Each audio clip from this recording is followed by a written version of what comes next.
"Can I eat with you?" the hungry, homeless girl asked the millionaire. His response left everyone in tears. Welcome to Dusk Tales. Let's uncover what really happened.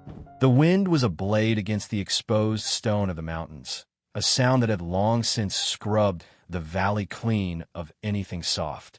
It scoured the dust from the valley floor, worried the shutters of the town's few shuttered businesses, and carried with it the scent of pine and coming snow. At the valley's end, where the road gave up and became a mere suggestion of a trail, stood a house. It was not a cabin, not a homestead. It was a monument to a grief so vast it required granite foundations and windows tall as men to contain it. The man who lived there, Silas Blackwood, was carved from the same stone as the house.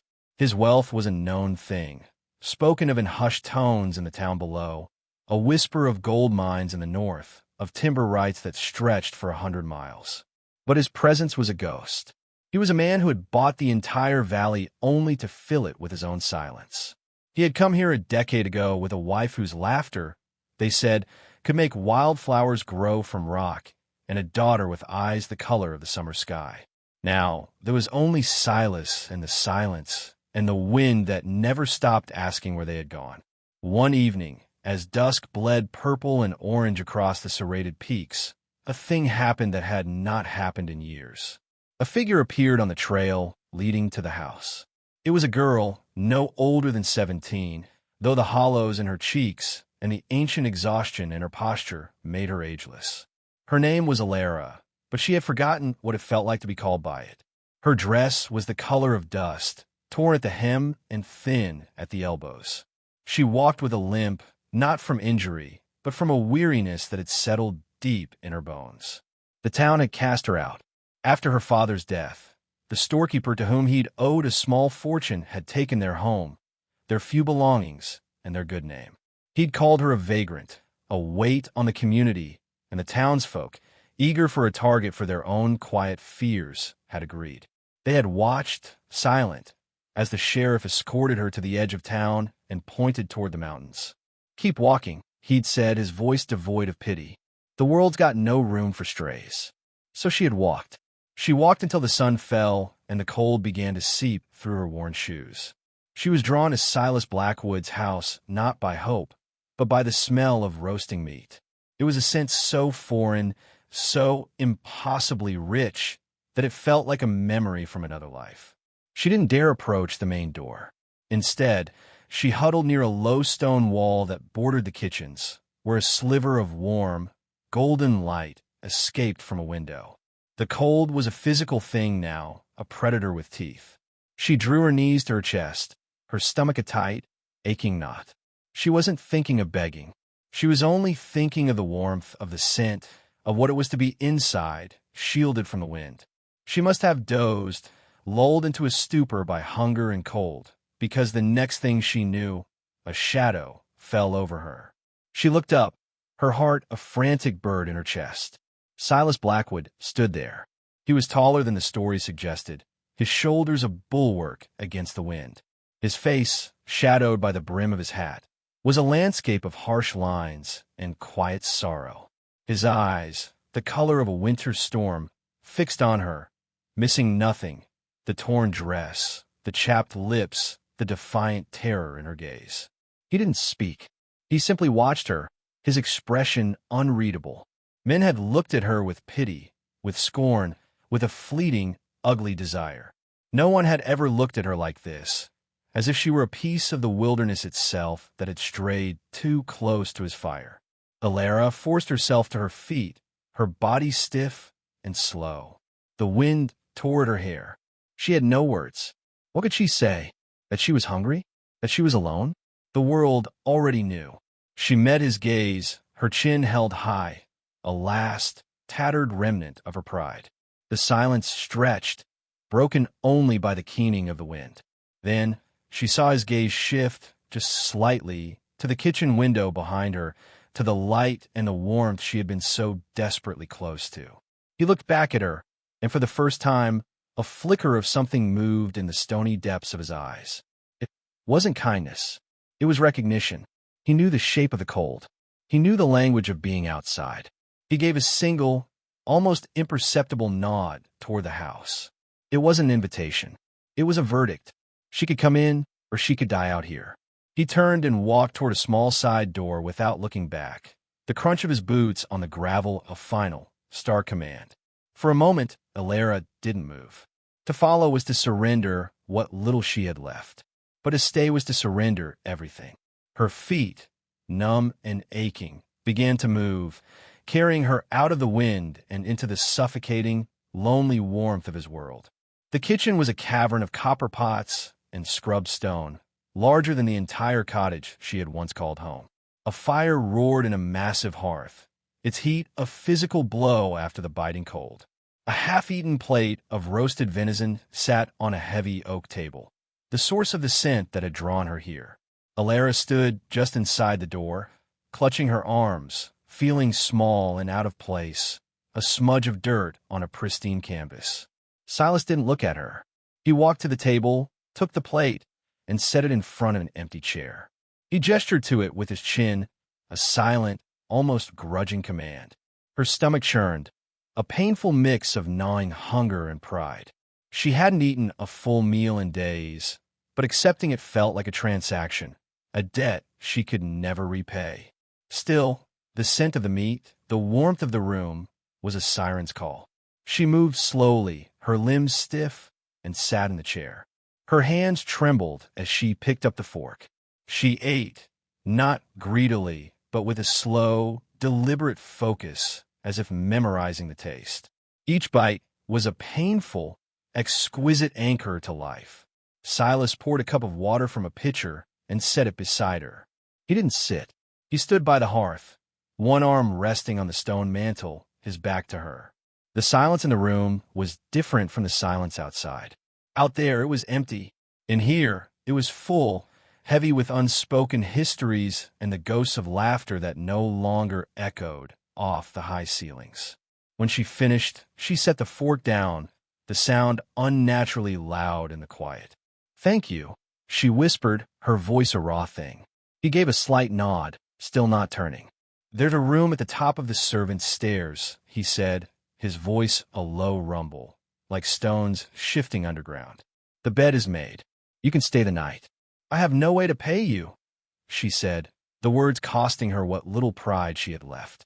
"I'm not asking for payment." His tone was flat, leaving no room for argument. It wasn't an act of charity.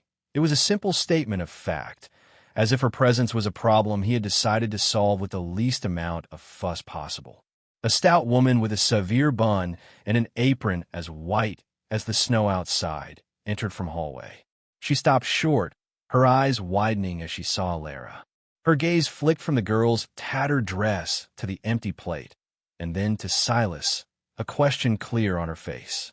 "Mrs. Gable," Silas said, his voice leaving no room for inquiry. "Our guest will be staying in the East Wing. See that she has what she needs."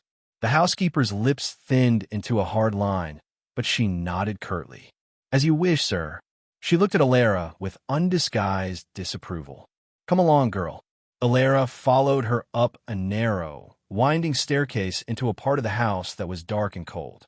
The room was small, with a narrow bed, a washstand, and a single window that looked out over the bleak, windswept courtyard. It was cleaner and warmer than any place she'd slept in for weeks, but it felt like a cell. Mrs. Gable laid a plain nightgown and a fresh towel on the bed. "The master doesn't abide messes," she said, her voice crisp. "You'll be expected to earn your keep. Breakfast is at dawn. Don't be late." With that, she left, the click of the door latch sounding like a final judgment. Alara sank onto the bed, the mattress surprisingly soft beneath her. She stared at the window, at the snow beginning to fall again, thick and fast, burying the world. She had a roof over her head, a full stomach, but she had never felt more alone. She was a stray, a piece of driftwood washed up on the shore of this man's immense sorrow.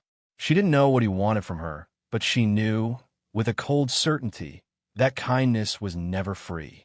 The house was a labyrinth of polished wood and shadowed corners, each room a testament to a life that had been abruptly halted. Dust motes danced in the slivers of winter light that pierced the heavy curtains.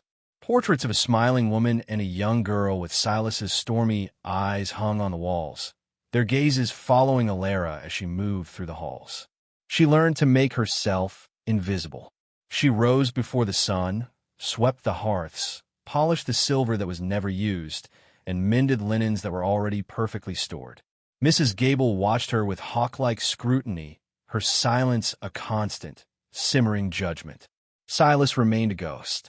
She would see him sometimes, a fleeting shadow passing a doorway, or hear the distant, solitary sound of his footsteps on the floorboards above. They never spoke.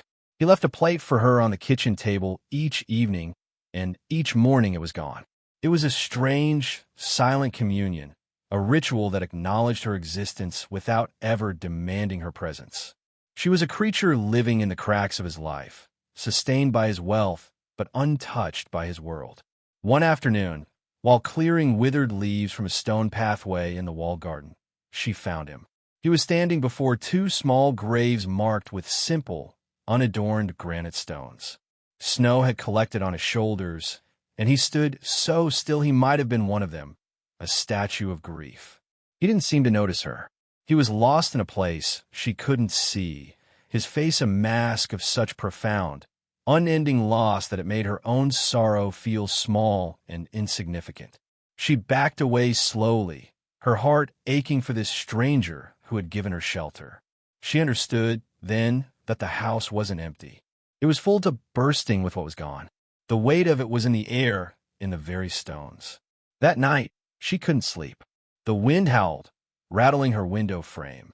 She crept downstairs, drawn to the main library where a low fire still burned. The room was lined floor to ceiling with books, their leather spines gleaming in the firelight. Silas was there, sitting in a large wingback chair, a glass of amber liquid in his hand. He looked up as she entered, his eyes dark and hollow. She froze, expecting him to order her out. Instead, he just watched her. "Can't sleep?" he asked, his voice rough. She shook her head. He gestured to the chair opposite his.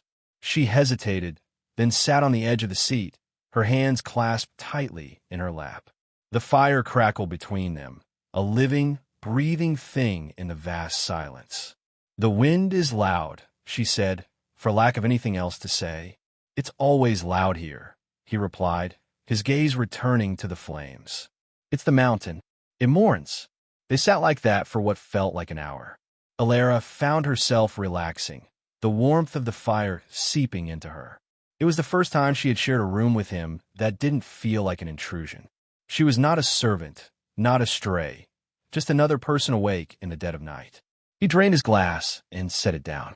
"They were my wife and daughter," he said, his voice flat, devoid of emotion, as if stating a fact from a history book.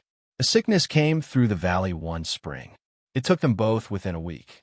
Alara's throat tightened. "I'm sorry. Sorrow doesn't bring them back," he said, but there was no bitterness in his voice, only a profound, weary truth. He looked at her then, really looked at her, his gaze sharp and direct. "The town cast you out. It wasn't a question." "Yes." "Why?" "My father died. He had debts. So they took your home and turned you out into the winter," he finished, a muscle twitching in his jaw. "That is the way of this town. They fear weakness more than they fear God." He stood, his tall frame blocking the firelight. "You're not weak, girl," he said, his voice so low she almost didn't hear it. "You're a survivor. They hate you for it. They hate you because you remind them how close they all are to the edge." He left the room without another word, leaving her alone with the fire and the weight of his pronouncement. She stared into the flames, her heart pounding. He had seen her, beneath the dirt and the torn dress. He had seen the part of her that refused to break. And in that moment, in that vast, lonely house, she realized that perhaps she wasn't just a stray he had taken in. She was a mirror, and what he saw in her, he recognized in himself. The world outside remained frozen, but inside the great stone house, a slow, imperceptible thaw had begun. It started not with words, but with work. Silas began to emerge from the shadows of the house, his presence less a ghost and more a quiet, brooding force. He spent his days in the stables, tending to a line of black, formidable horses that were as restless and untamed as the wind. Alara, seeking refuge from Mrs. Gable's suffocating oversight, found herself drawn to the stable's scent of hay and leather. She had grown up with horses, her father having taught her how to groom them, how to speak to them in the low, calm tones that soothed their wild hearts. One morning, Silas was struggling with a young stallion, a magnificent beast with fire in its eyes that fought the bridle with a desperate fury. Two stable hands were trying to help, but their fear only made the horse more frantic. Alara stood in the doorway, watching. She saw not a vicious animal, but a terrified one. "He's afraid of the bit," she said, her voice quiet but clear. Silas turned, his expression annoyed. "He's a devil, is what he is." "No," she said, stepping forward slowly, her hands held open and low. "He just doesn't trust you." The stable hands backed away, glad to be relieved of the duty. Silas watched her, his arms crossed, skepticism etched on his face. Alara approached the horse, not directly, but from the side, humming a low, tuneless melody her father used to hum. She didn't reach for the bridle. She just stood near the horse's head, letting it get used to her scent, her stillness. After a long moment, the stallion's frantic snorting subsided. Its ears, once pinned back, flickered forward. She reached out and ran a hand down its neck, her touch firm but gentle. The horse trembled but didn't pull away. Silas said nothing, but he watched her with an intensity that made the air feel charged. For the next hour, Alara worked with the horse. She didn't try to force the bridle. She introduced it slowly, letting the horse nuzzle it, letting the cold metal grow warm against its skin.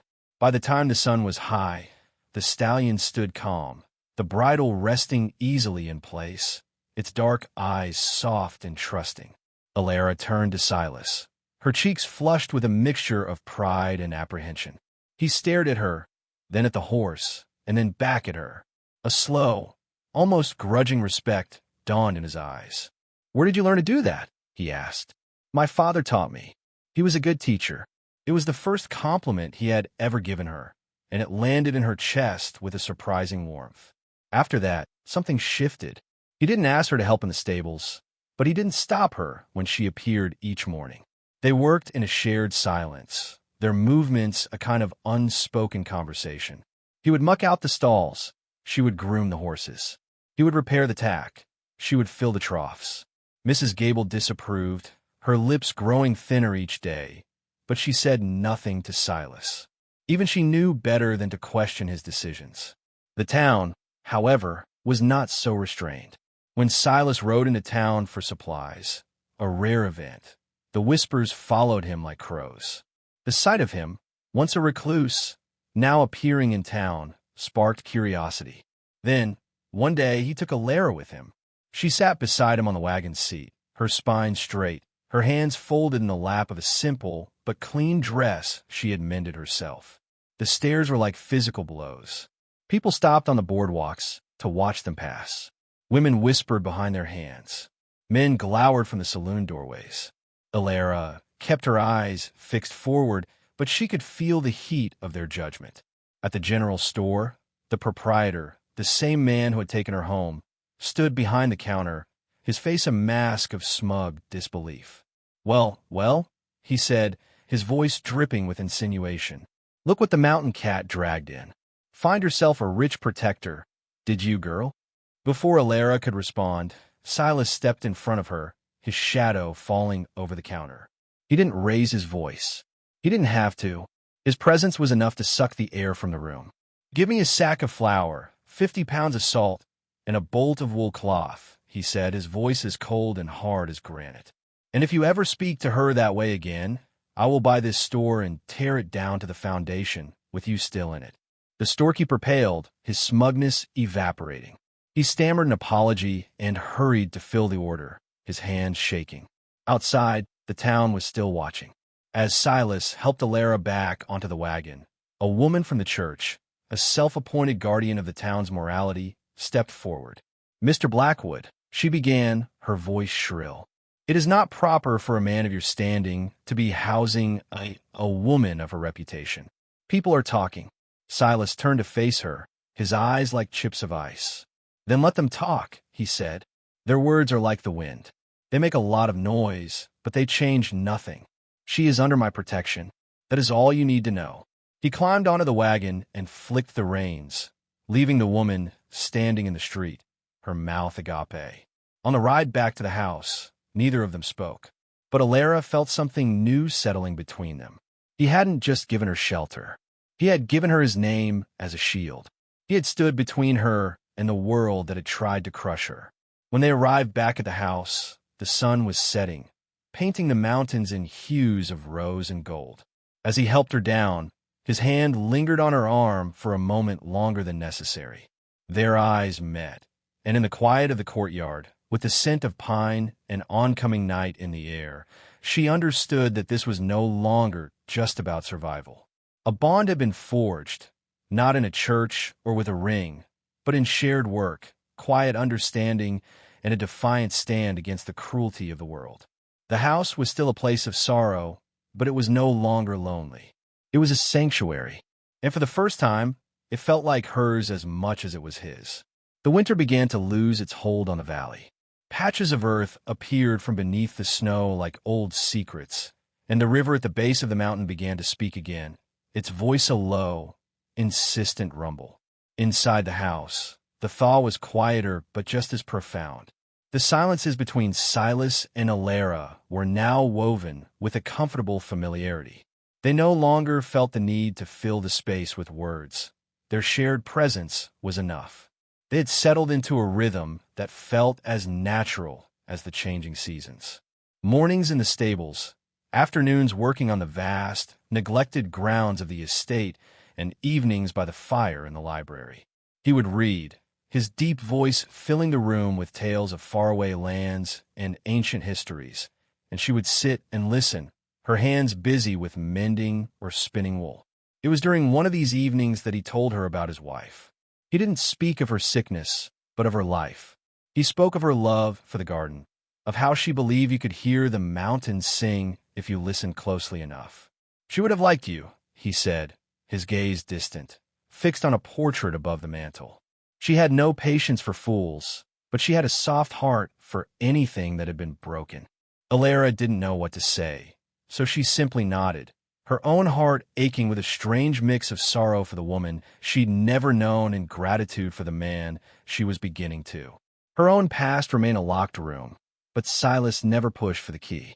He seemed to understand that some doors are best left closed until they are ready to be opened from the inside. But the town was not content to let them be. Their defiance had planted a seed of resentment, and it was beginning to sprout. The town's self-righteous indignation was fanned into a flame by one man in particular, Mr. Abernathy, the storekeeper who had taken Alara's home. He saw Silas's protection of her not just as an affront to the town's morals, but as a personal insult. Silas Blackwood, the untouchable millionaire, had taken the side of a worthless stray against him. Abernathy began to sow poison. He spoke of Silas's madness, of how grief had twisted him. He whispered that Alara was a witch, that she had cast a spell on the mountain recluse to steal his fortune. It was foolish gossip, but in a town starved for drama, it found fertile ground. Trouble arrived on a Sunday. Silas and Alara were repairing a section of the stone wall that bordered the property when a group of men rode up the trail. Abernathy was at their head, his face flushed with a mixture of fear and bravado. The town sheriff was with them, looking uncomfortable. "Blackwood," Abernathy called out, his voice a little too loud. "We've come to talk." Silas set down the heavy stone he was holding and straightened up slowly. He wiped his hands on his trousers, his movements calm and deliberate. "I have nothing to say to you, Abernathy. This ain't about you," Abernathy sneered, gesturing toward Alara. "It's about her. She's a blight on this community. A woman of loose morals who has preyed on your grief. We're here to remove her, for her own good and yours." Alara's blood ran cold. She stood her ground, her hand gripping the handle of a trowel, the only weapon she had. The sheriff shifted his feet. "Now, Silas, let's be reasonable. The folks in town are upset. Maybe if the girl were to relocate, things would calm down. Silas turned his cold, storm-gray eyes on the sheriff. She is not the girl. Her name is Alara, and she is not going anywhere.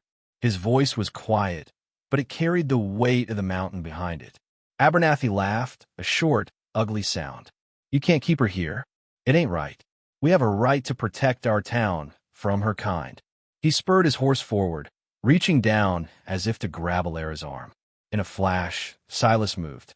He was not a young man, but he moved with a speed and power that was shocking. He seized the bridle of Abernathy's horse, his grip like iron. The horse reared, screaming, and Abernathy tumbled to the ground with a cry of alarm.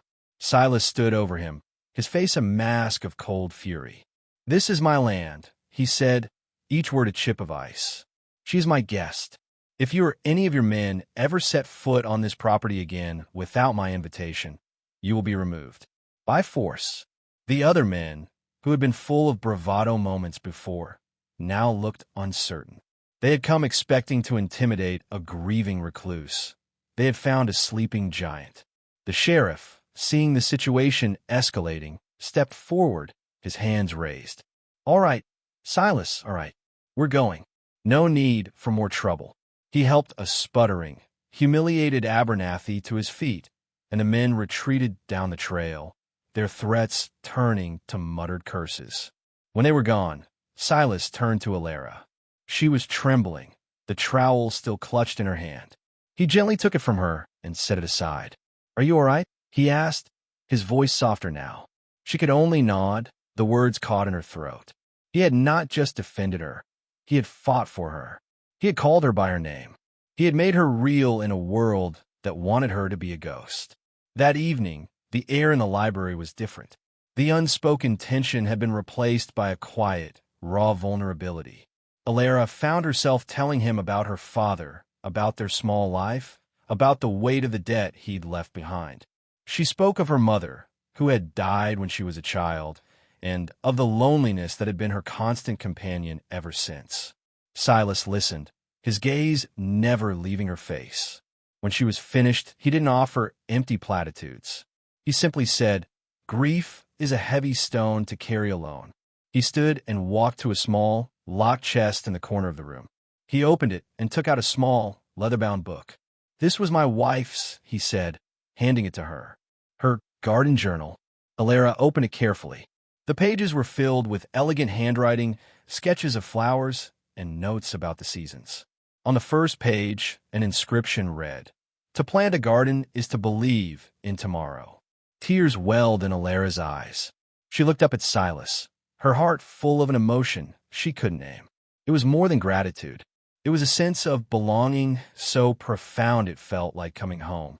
"The garden has been fallow for 10 years, he said quietly. Perhaps it's time to believe in tomorrow again." He held out his hand. She took it, his rough, calloused fingers closing around hers. In the quiet of the great house, surrounded by the ghosts of the past, two lonely souls decided, without a word, to plant a future together. Spring arrived, not as a gentle guest, but as a riot. The river swelled, the snows melted in a rush, and the valley floor exploded into a tapestry of green and gold. The garden, under Alara and Silas's patient hands, began to echo the life bursting forth around it. They worked side by side, their days measured by the sun and the turning of the soil.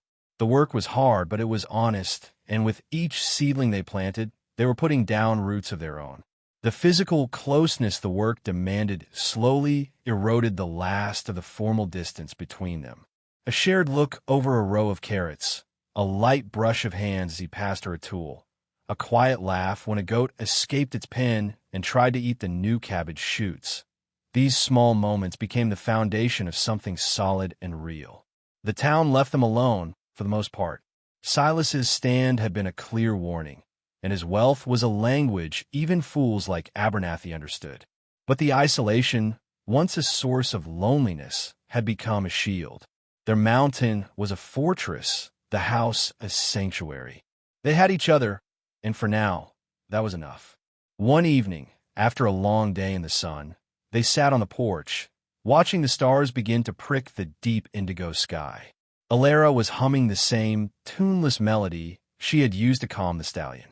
Silas, who had been staring out at the dark silhouette of the peaks, turned to her. "What is that song?" he asked. She smiled. "It's not really a song, just something my father used to hum. He said it was the sound of a contented heart." Silas was quiet for a long moment. Then he said, "It suits you." A comfortable silence settled between them, filled only by the chirping of crickets and the distant murmur of the river. Alara felt a sense of peace, so deep it was almost painful.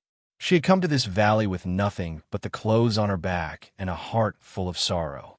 Now, she had found a home in the most unlikely of places, with the most unlikely of men. "Silas," she began, her voice soft. He turned to her, his expression questioning in the dim light. "I have never properly thanked you. There is nothing to thank me for. You gave me shelter. You protected me. You saw me." He looked away toward the mountains. "I saw myself," he admitted, his voice a low rumble. "A ghost haunting a house full of memories. You brought back to life Alara. Not the house. Me." The raw honesty of his words hung in the air between them. He turned back to her, and this time there was no grief in his eyes, no shadow of the past. There was only a quiet, powerful emotion that she was just beginning to understand.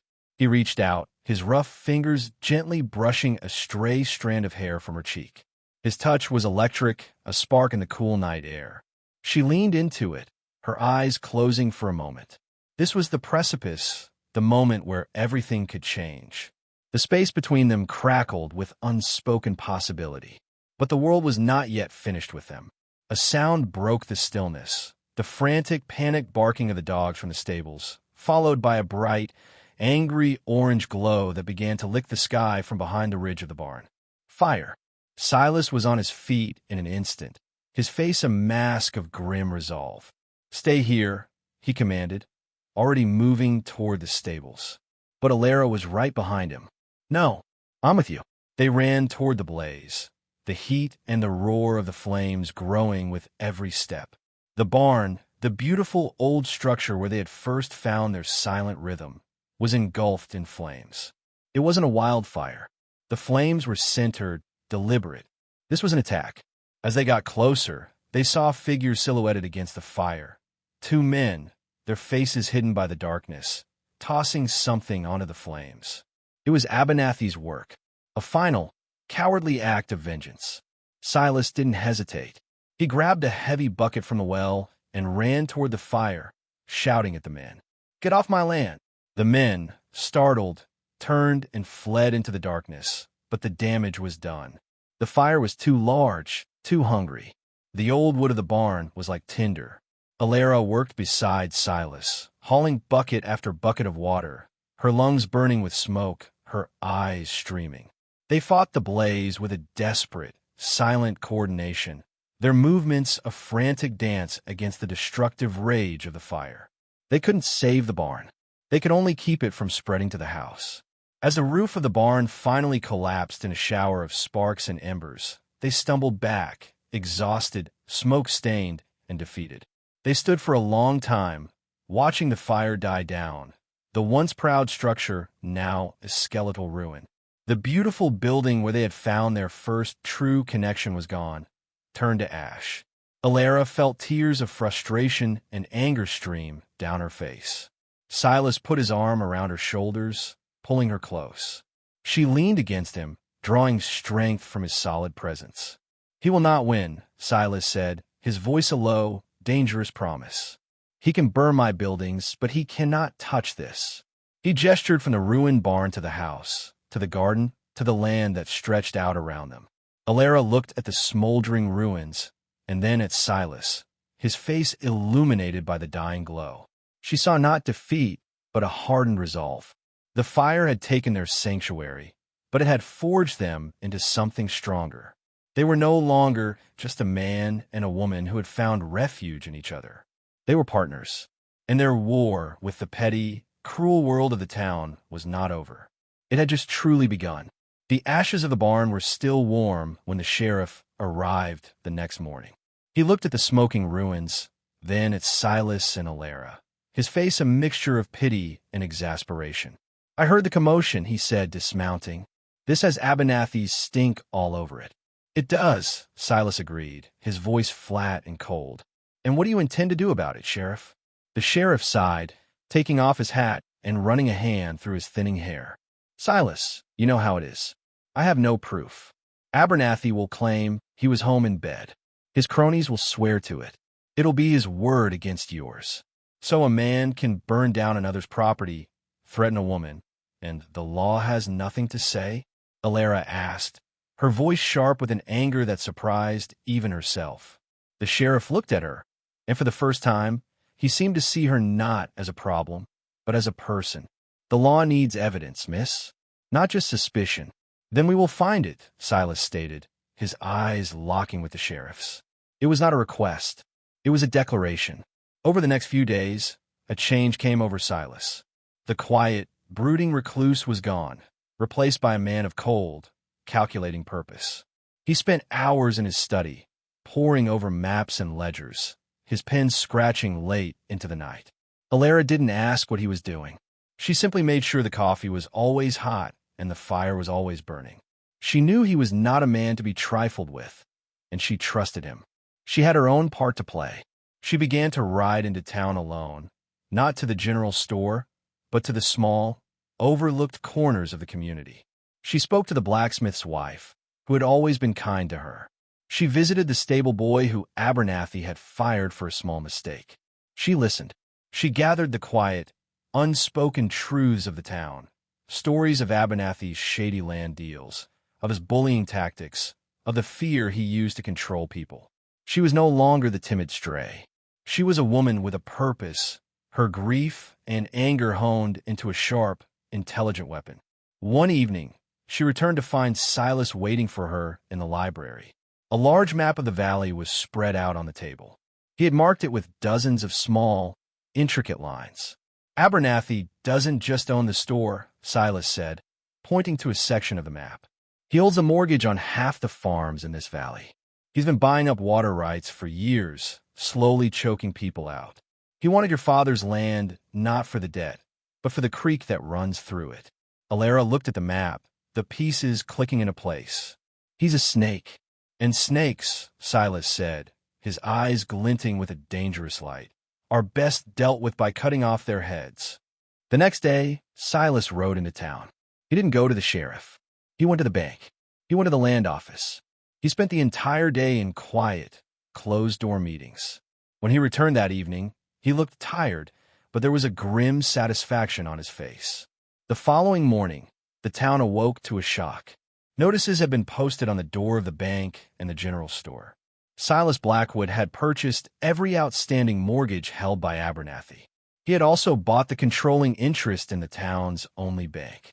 He had, in a single, silent, breathtaking move, become the town's new landlord, banker, and ultimate authority. Abernathy was ruined.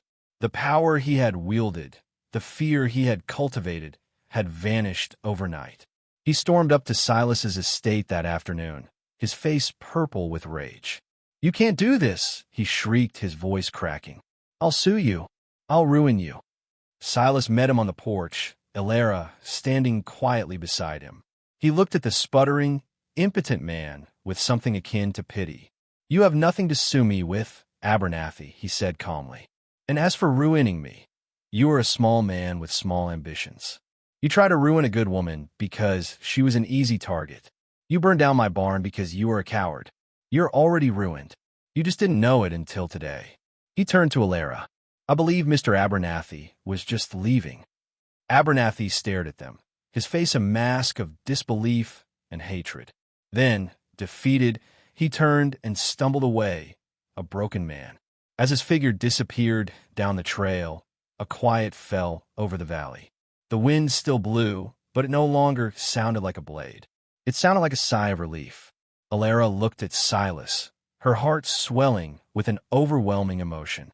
He had not fought Abernathy with fists or guns, but with a power that was far more devastating: intelligence, wealth, and a cold, unwavering sense of justice. He turned to her, the hard lines on his face softening. "It's over," he said. "No," she replied, stepping closer and taking his hand. "It's just beginning." She led him not back into the dark, stone house, but toward the garden, where the new shoots were reaching for the sun, strong and resilient.